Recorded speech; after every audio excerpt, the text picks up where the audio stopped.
This is Christopher Bruza. Welcome back, and hopefully this rifle looks familiar to you because I did a tour on this explaining what the components are and how they were configured and why I built the rifle. I will link to that in the description below if you haven't seen it. So please check that out. And as always with the videos, if you like them, please like them. Please subscribe to the channel. It helps immensely. So I would really appreciate that. Moving on. This is my do-all 30-06 bolt action kind of, I think I called it a Red Dawn rifle. An end of days, something you can grab and do anything with. You can shoot long distance, you can hunt, you can effectively defend yourself with it. I've used it for hunting, but I've never shot it at the range at distance. So I figured it was time to do that. So this video is shooting this at the range between 500 and 1,000 yards. We're shooting at 18 by 30 inch IPSC torsos. We're shooting at 18 by 30 IPSC torsos, and just the standard target people shoot at. And this video almost did not happen. I thought I had close to 100 hand loads for this rifle, shooting the 180 AccuBond. I tore my house up looking for these things. Looking back at the logbook for this rifle, I shot him last year. Didn't remember that, but luckily I found some ammo in my closet. I found some Nosler custom ammunition with the 180 AccuBond in it. So when I got to the range, I didn't film this part. I zeroed the rifle, and I do have a video on zeroing. Same process I followed for this, so I'll also link to that. Please watch it. I zeroed this and got velocity with 8 shots. I actually zeroed with 3, shot a group with the 5 left over, and all those went into the velocity number. So 8 shots with Nosler factory ammunition was 2761 feet per second. So that velocity is pretty good. My hand loads were running about 2785, so very close to that. The concerning part is on 8 shots, the standard deviation was 13.8 feet per second. I wouldn't complain if I was on 20 shots, but generally my threshold for my competition rifles are 10 shots have to be below 10 feet per second. And you want the extreme spread to be in the teens. Mid-teens, high teens are okay. If you're getting up 19, 20, that's, might want to reevaluate what's happening. But the extreme spread on this factory ammunition was 39 feet per second. So not good, but it's what I had to work with. Had a free weekend, so I went to the range and shot it. I was using the Mack Brothers Suppressor and this rear bag and this 9-13 Harris Bipod. The Bipod's a little tall for what I like, and I actually prefer the Atlas. The rifle was hopping a bit, but I think that's mostly due to the stock design. Now this is the McMillan HTG, which I love the aesthetics of, but not the best stock for shooting prone. All that aside, the most important part of shooting at distance is knowing your muzzle velocity and having a program that accurately depicts the BC of the rifle. I always use a Kestrel. It's the Kestrel Elite with applied ballistics and the Litz custom curves because the BC of the bullet changes with velocity. So as that bullet's going down range, your BC is also changing, and that takes that into account. We'll discuss that in depth more at the end of the video. But just keep that in mind when we're going through the targets and looking at what happened. So let's cut to the 500-yard target and see what happens.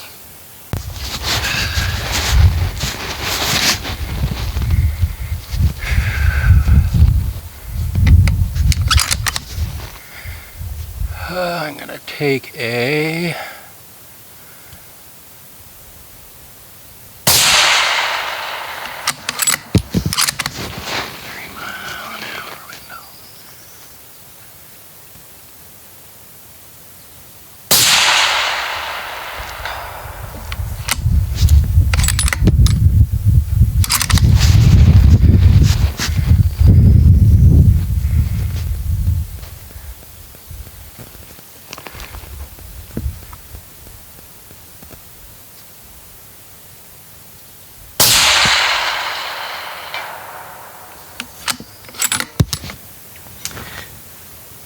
So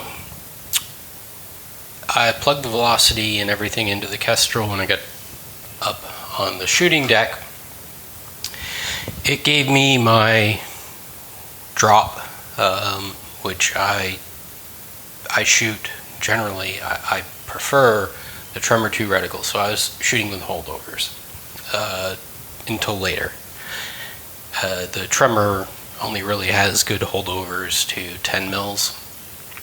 So for this, I was holding over, and I took my first shot. It went high left. The torso target has a head, and it hit like right here over the shoulder. If it had been a square, that probably would have been a hit, but it wasn't. I saw my miss. I saw where it impacted the berm. Corrected for the next two shots. Elevation on the following two shots were pretty good, maybe a little low. I was holding for a 3-mile-an-hour wind, and as you saw, the hits were on the left side of the plate. Further left than I would like to see, but they were still hits, and they still count. The last one was right on the edge of the plate, and throughout this, with the range stuff, it was a very humid day. It was about 90 degrees out, and you get very good bullet trace. So train yourself to see bullet trace. One of the things you have to do is kind of like unfocus your eyes. Don't really stare at any particular part of the image, and it should jump right out to you. On all these shots, there's very good bullet trace. I was happy with that. I was hoping it would come out that way. So, feeling confident at 500, we took it to 700. And let's see what happens.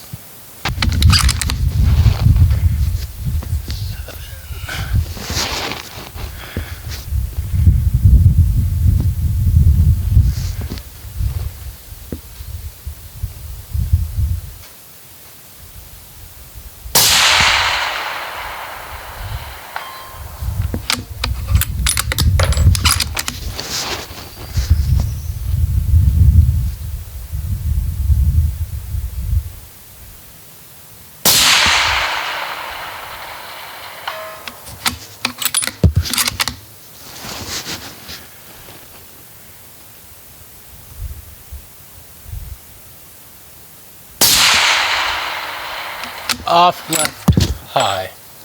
Take one more at that. High.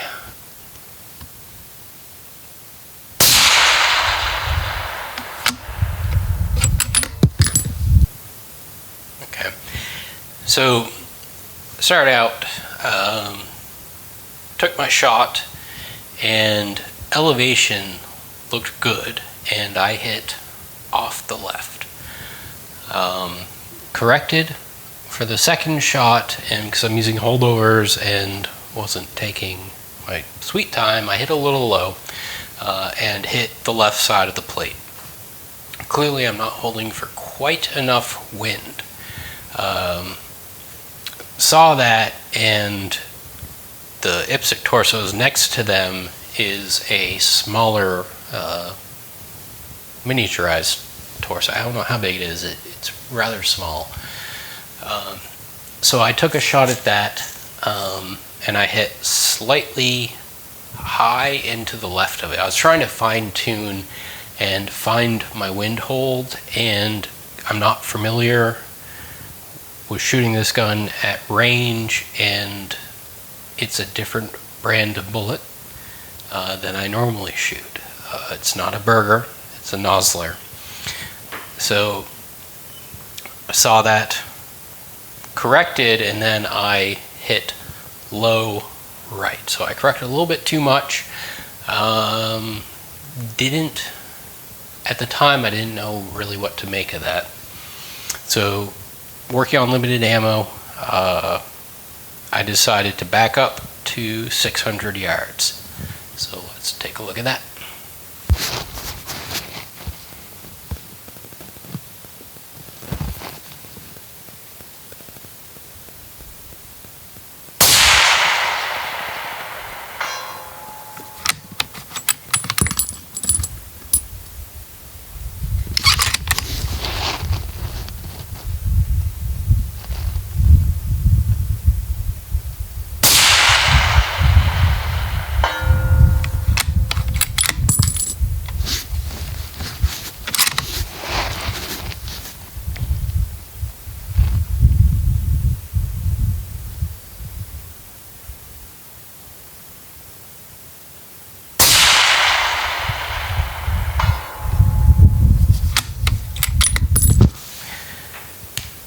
Okay, the target image you're seeing is my Vortex Razor HD spotting scope with the fixed 30 power MRAD eyepiece. So it has a mil scale on it, but it's kind of to the left and low.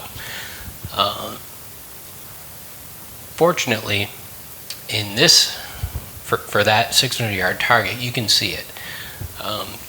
Generally, I would set this up for every target. I'm looking at if I'm spotting for somebody and have that grid fairly close to the target, so you can call where you're missing. So I took a 3 mile an hour wind hold because that worked decently at 500. Shot. First shot was 0.4 mils low, 0.3 right.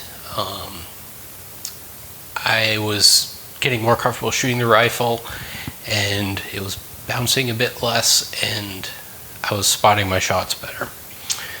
There was a lot of mirage that day, quite a bit of mirage, and it was, unfortunately, I would have rather been shooting in the morning. There's going to be less heat coming off the ground, but this was later in the day. It was about 4 o'clock in the evening. So not ideal, but you have to be able to shoot when you're shooting. So the second shot, I corrected a bit, and I was still low, 0.2 mils low of the center of the plate, which is where I'm aiming, and my windage was centered. So it was, well, one, the wind was changing a bit, you know, as we shot. As you can, if you pay attention to the flags. I don't like the flags. I wish Paul would remove them. I kind of view them as cheating. I'd rather watch vegetation and dust and stuff. However, at this range, you'll notice when I miss and hit the berm, dust blows. And it's very deceiving, because what the wind is doing in the protection of that berm is not necessarily what it's doing throughout the range where your bullet is flying. A lot of people fall prey to that. Regardless, took another shot, and I was 0.2 low, 0.2 left. Reasonable. So I'm getting a spread of about half a mil. I'm cool with that. That's more than sufficient for hunting. Yeah, so on to the 800-yard target.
Okay, so 800 yards did not go as planned. What I was seeing closer in should have translated out further, if your ballistic curve is correct. So first shot, off low, kind of in line with the left edge. I was holding about a 4-mile-an-hour wind on this to correct. Now this range does get different winds as you go out, and you've just kind of got to play with it. It's not always consistent, but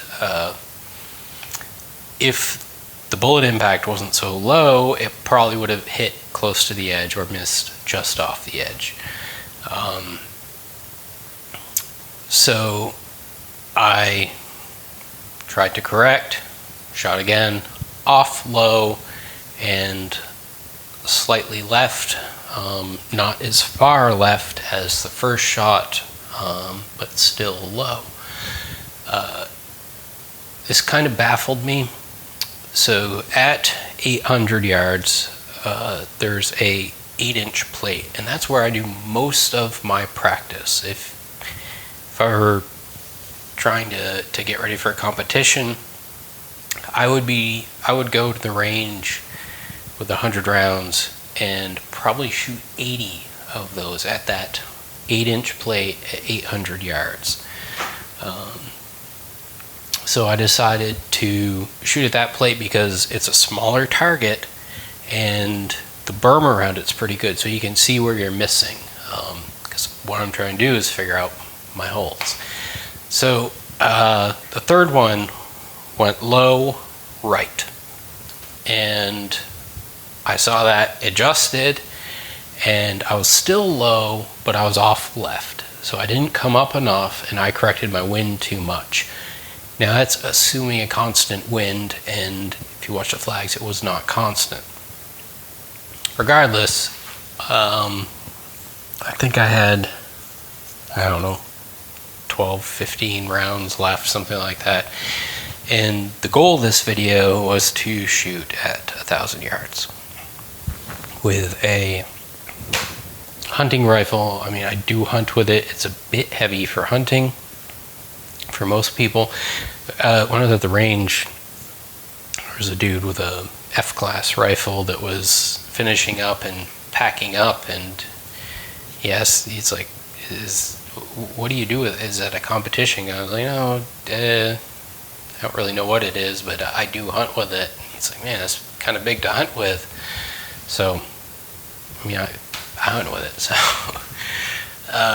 we stepped out to 1,000 yards. So, let's see how that goes.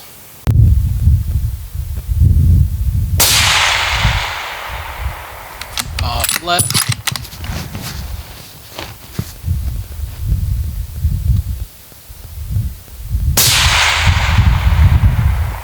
Off right. Gonna come up.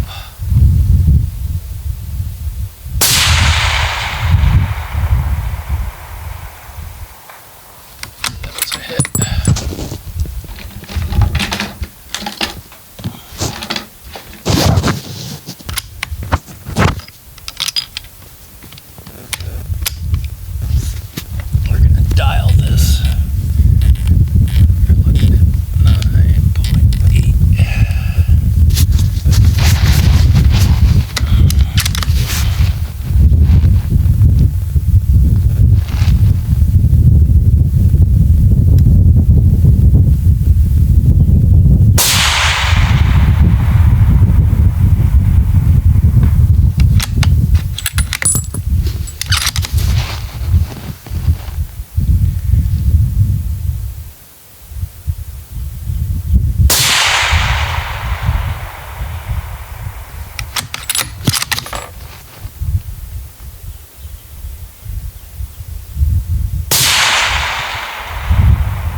So the data my Kestrel was giving me for that muzzle velocity that I entered in the bullet, and it reads the atmosphere in real time, counting for pressure and temperature. It gave me 9.5 mils of drop. And one of the things I do, if I'm not sure what's really going on, I'm going to hold straight up, which means aiming without any wind, just straight at the center of the plate and see what happens. You're probably going to miss, especially at 1,000 yards. You're almost certainly going to miss, but I wanted to send it and see what happened. So first shot, 9.5 mils straight on the plate.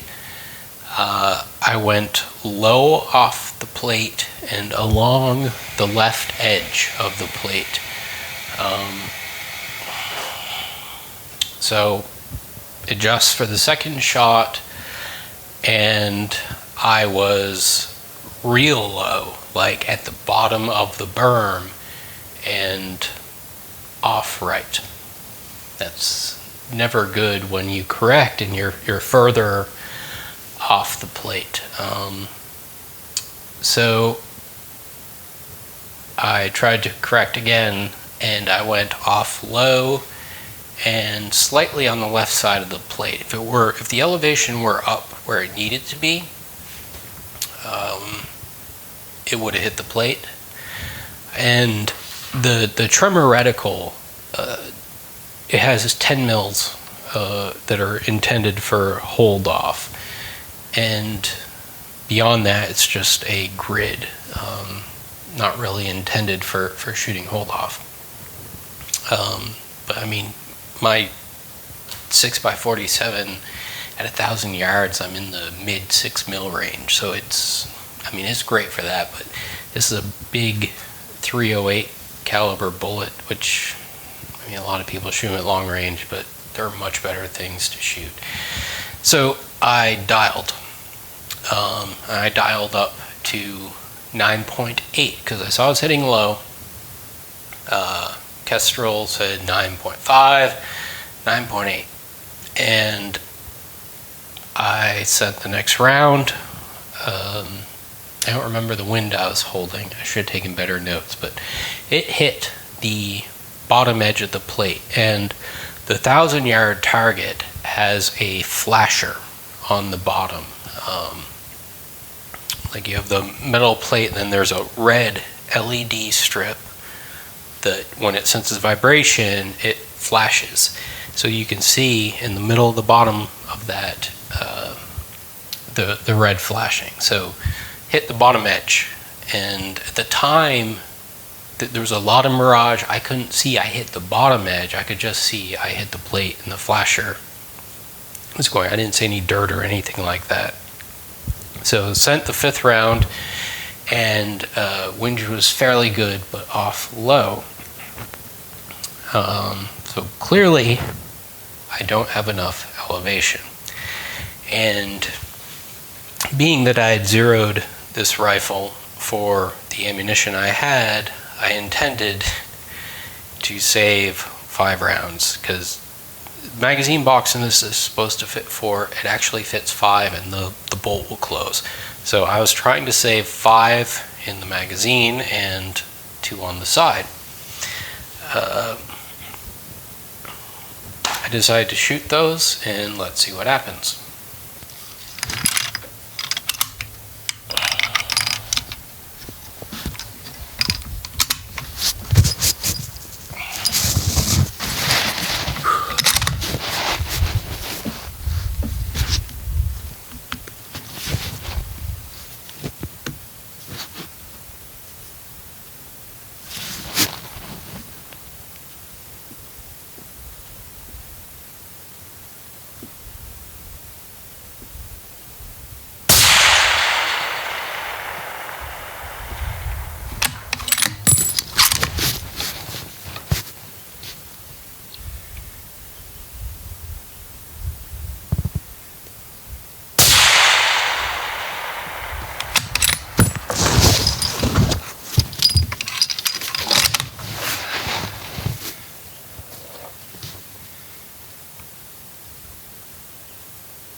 off left.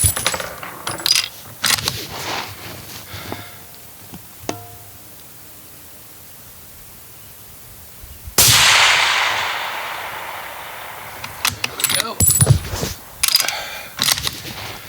Last one.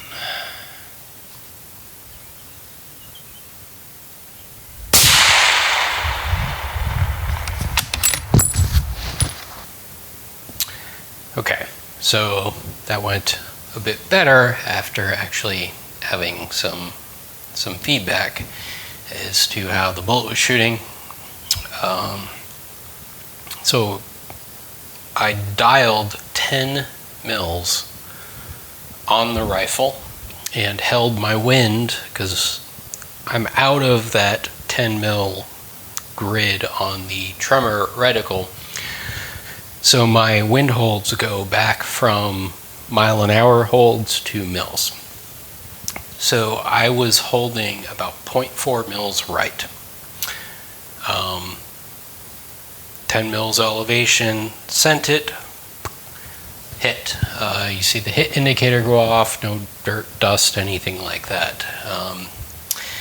If the mirage wasn't as bad, you can usually see at that distance, you aren't going to see the impact, most likely. Now, I was shooting all this at 12 power. The scope goes up to 20. I don't want that. I want a bigger field of view. It's just how I shoot. You might do it differently. That's how I'm more comfortable. I did dial it up to about 16, back right back down.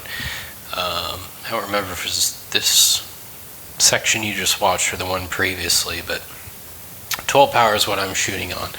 And generally you can see the plate wiggle, and you can, if it kicks like this, you hit here, or you can generally get a feel for where you're hitting on the plate. But in this mirage, I couldn't see, so I sent it, it hit, wonderful.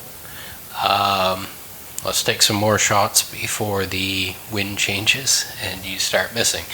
So sent second and third, hit. No real feedback as to where I'm hitting on the plate. So fourth shot, and if you're watching that wind flag on the side of the target hanger, I guess, I was in the bottom third of the plate, off the left of the plate. Now, I did not see that when I was shooting. I'm just telling you that after watching the video, and you'll hear me say something about I don't know where that hit.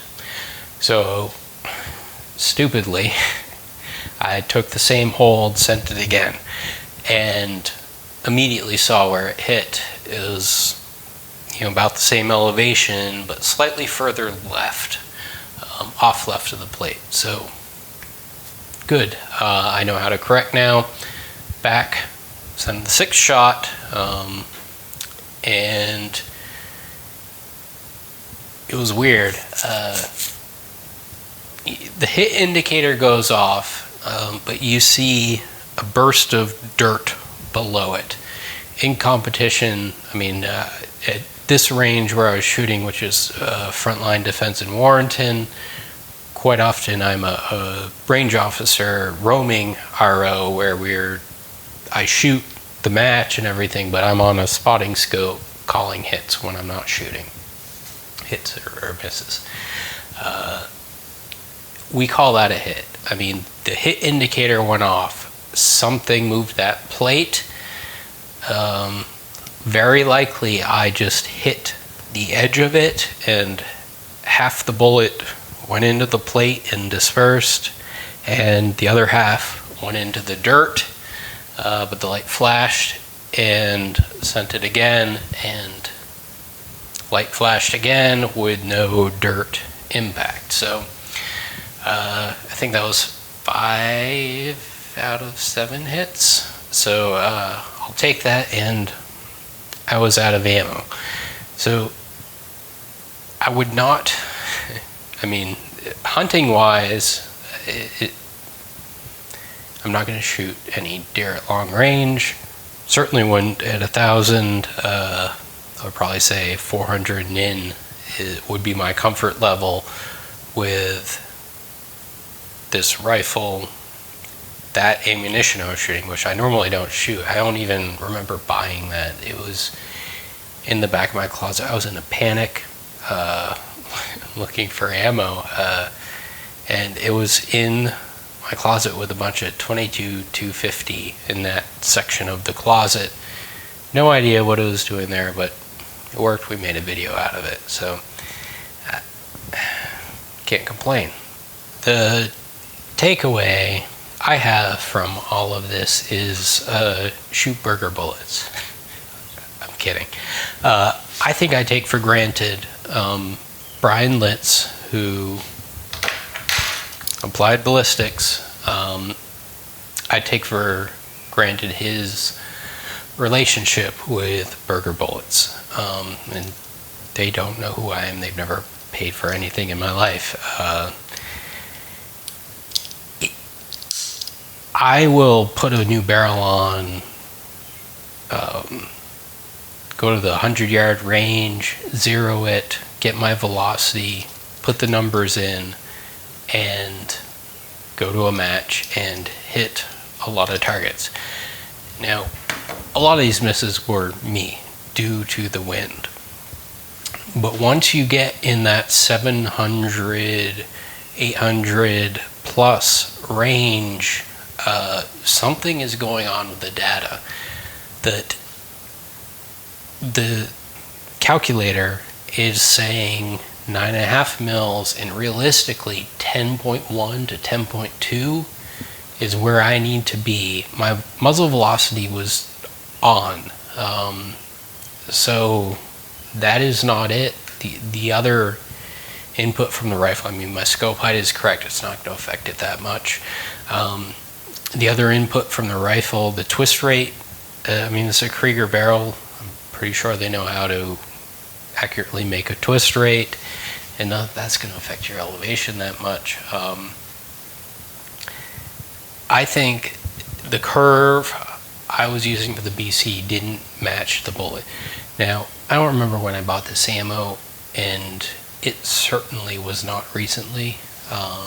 When I first started shooting, I was big into the 30-06, and that's when I would have been buying factory ammo for it. So this stuff was old, and I don't know if they changed the bullet design or if stuff has changed over the years. No idea, but I ended up with egg all over my face, thinking I could go to the range and rely on my Kestrel for drop data. And when I first started shooting, we didn't do that. Now, here are some of my charts. The Kestrel, the Black Ballistics didn't exist, and you had everything broken out by density, altitude, and temperature with all your different drops and things like that. And you also had to rely on your data book. So I would have, in the older days, 8 years ago, 10 years ago, I would have been recording this. So I would know my Kestrel says 9.5 at 1,000, but I need to add 0.6 to that. We don't do that anymore, but to shoot this ammo, this rifle, something, that's what I needed to do. Get time on the gun, sending bullets downrange to see how they actually fly, and not relying so heavily on the science. I guess that's valid to a point. However, I guarantee you, actually, I will do this same exact thing with my 300 Win Mag, which I don't think I've shot that past about 600 yards. And I normally shoot the Berger VLD hunting 210 grain bullet out of that. We'll go to the range blind, rely on the Kestrel, and see what happens. see if that relationship of Brian Litz and Berger working together has any benefit. I mean, maybe I'll look even stupider after I go to the range with that, and just so happens it works for my 6mm, 6.5, and even 308s I've done that with and never had any issue. It's a bit perplexing, but I personally learned a lot, so I doubt you did, but I appreciate you watching. So next Friday we'll have a new video. I think you guys will like it. Please tune in next Friday. Until next time, enjoy.